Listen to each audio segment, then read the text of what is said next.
How's it going, everyone? Today I'm here on a windy, cloudy, rainy, haily, horrible Friday weather. Just if you hear like banging and clanging against my wall, it's literally the wind and the rain pounding against my wall because it's horrible outside. Horrible weather today, which is very unfortunate because it's a Friday and no one wants to go out when the weather is this horrible. So it makes it's Friday kind of sucky. But that's besides the point. Hope you guys are having a great day wherever you may be. But this video is not about the weather. This video will be a DVD review of WWE's newest DVD release, which was the Best of Raw and SmackDown 2014. This DVD was released this past Tuesday. I was able to get it and watch it over the course of the last couple of days. And of course, I'm here to present you with my review of it. Now, this is honestly a DVD that I look forward to about every year because, it's always fun to buy these DVDs and go back and rewatch, the footage on here. It's not always the greatest footage. Like, prime example for last year's DVD I thought was poorly put together. It wasn't horrible, but it was not very good by any means. It was just whatever. So I didn't like the way, last year's was produced. But, it's always good to have TV footage, too, in your collection. I know probably all, if not majority, of the Raws and SmackDowns on here are on the network. But, it's always fun to have in one collection instead of going through each, Raw and SmackDown and rewatching it on there. So it's always fun to have in one collection. So without further ado of wasting enough time talking about it, let's get straight into the review for it. Of course, let me get the DVD and pull it over right here. Of course, on the cover here, I honestly really like the cover. It's a very nice cover, I thought. On the cover, of course, you got Bray Wyatt in the very back right there. You got John Cena. Of course, you have the current reigning, defending WWE World Heavyweight Champion Brock Lesnar. The man Daniel Bryan, Roman Reigns, of course, he's got to be in the front of Ambrose and Rollins. He's not even in a Shield gear; he's in a T-shirt.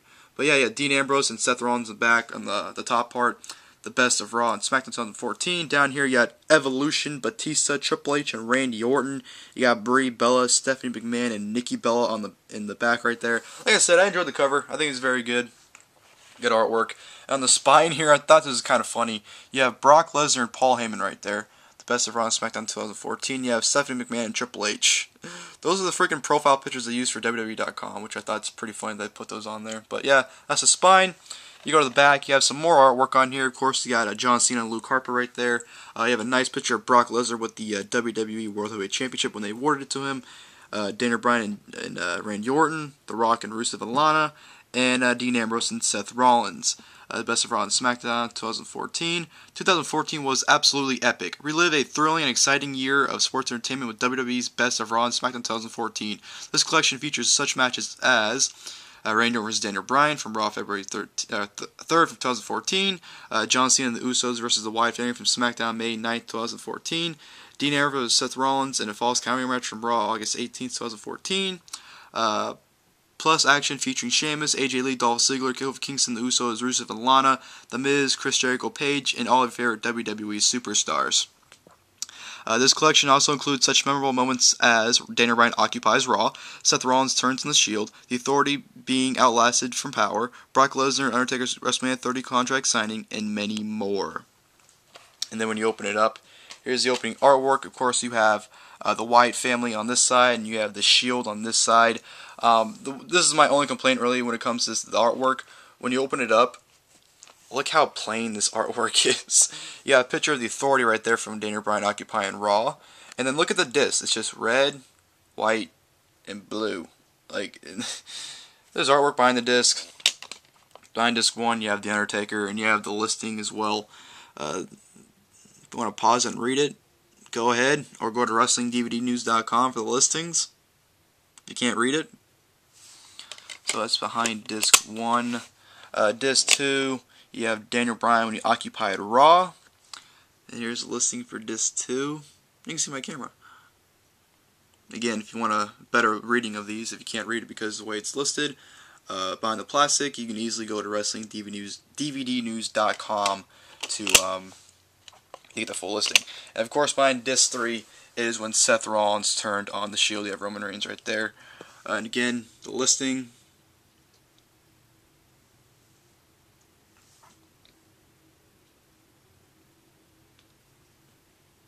And that's about it. So yeah, that's what the artwork and everything looks like when it comes to the DVD once you have it.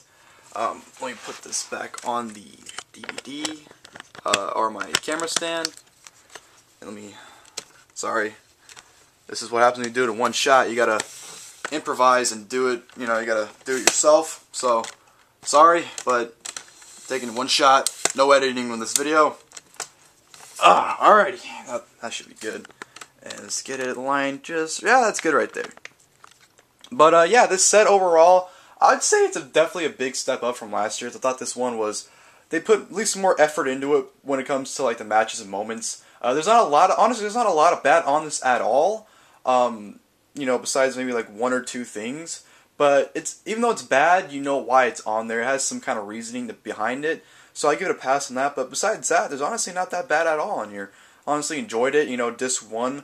To be perfectly honest, disc 1's probably the best disc.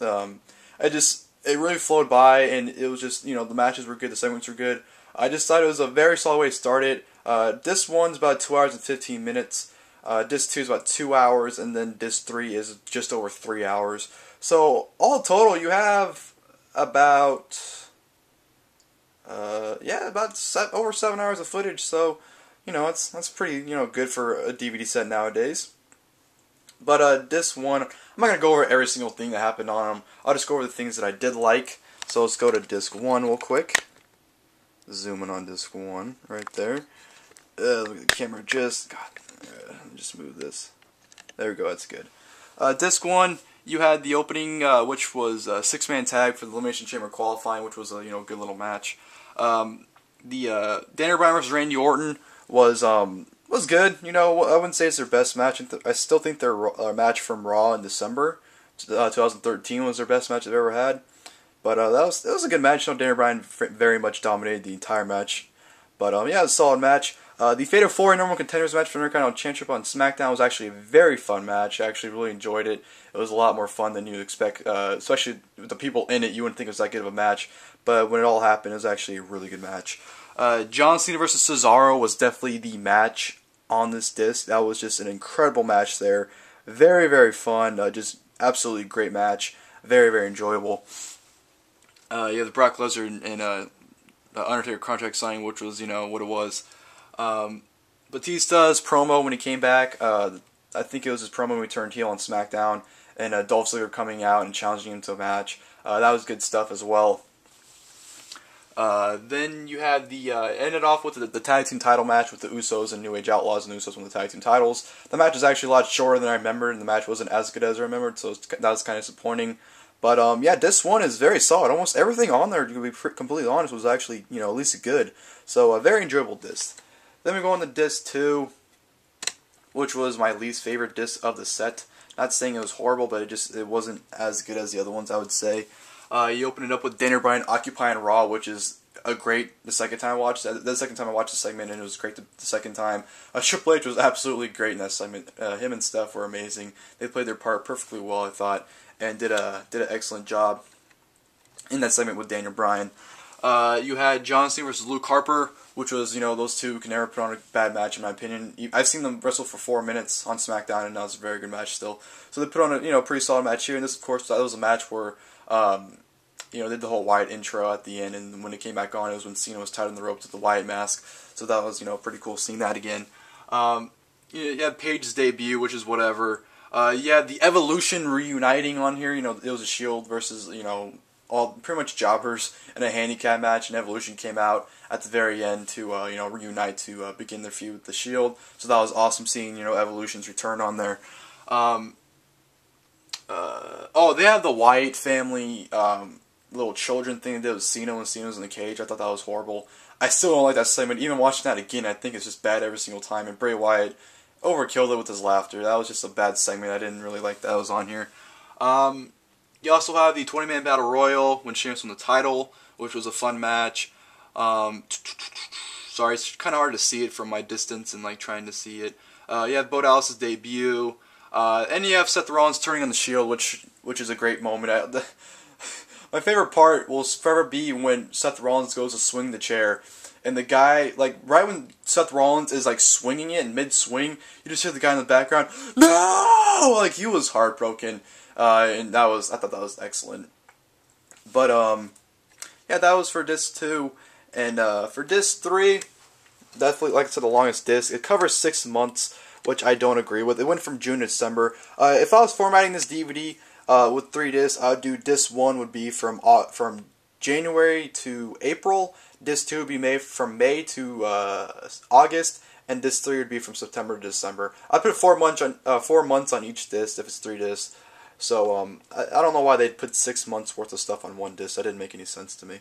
Especially looking at the times for disc 1 and 2, they easily could have fitted some stuff on there and added more on disc 3. But it is what it is. Disc 3 was good. It didn't start out good actually. It started off with the Seth Rollins and a Triple H promo from SmackDown. The SmackDown after he turned on the Shield, which didn't really accomplish anything. They didn't really say anything in that promo. It was kind of like those cliffhanger promos where you have to tune in the next week to see what they really have to say. You have, Stardust's debut, which is whatever. You had the mud pull match for Vicky Guerrero's career. Of course, that was only on there probably to, pay respects for her and, from all the things she's contributed over the years, regardless of your feelings of her. That's probably just, disrespect her, so that's why that's most likely on there. The Bella, Free Bella and Stephanie McMahon's contract signing, which was good. Brock Lesnar's promo, well, not Brock Lesnar's, but Paul Heyman's promo when Brock Lesnar was awarded the new WWE World Heavyweight Championship, which is great. Brock Lesnar was great too. Watching it and just watching Brock Lesnar sit there, he just, oh man, like he was making random and weird facial expressions. It was awesome. I honestly really enjoyed it. He went from being happy to like looking very confused to like doing stupid shit. It was funny watching his facial expressions during that promo. And then of course you have my opinion, which was WWE's match of the year. Dean Ambrose versus Seth Rollins in a Falls Count match. That match pretty much speaks for itself. Awesome match, very enjoyable. You had the steel cage match with Jericho and Wyatt, which is actually a lot better than I remembered. I remember not really liking that match at all, but rewatching it on here, I actually liked it. Wasn't that bad as from what I remember. Rock interrupts Rusev and Lana. Of course, that was what it was. It was great, entertaining. You had the 15-man tag from the SmackDown 15th anniversary, the rematch from Team Teddy versus Team Johnny, which is actually a fun match. Just everyone going out. The match is full of jobbers, but it was a fun match, and it was enjoyable rewatching that. So I have Randy Orton versus Seth Rollins. That was the night that Randy Orton was taken out. We still haven't seen him yet since then, but that was a good, solid match. I was absolutely pissed off because that's the match where Kane trips when he sets up for the curb stomp, but they completely cut out when Kane tripped. I was pissed off about that.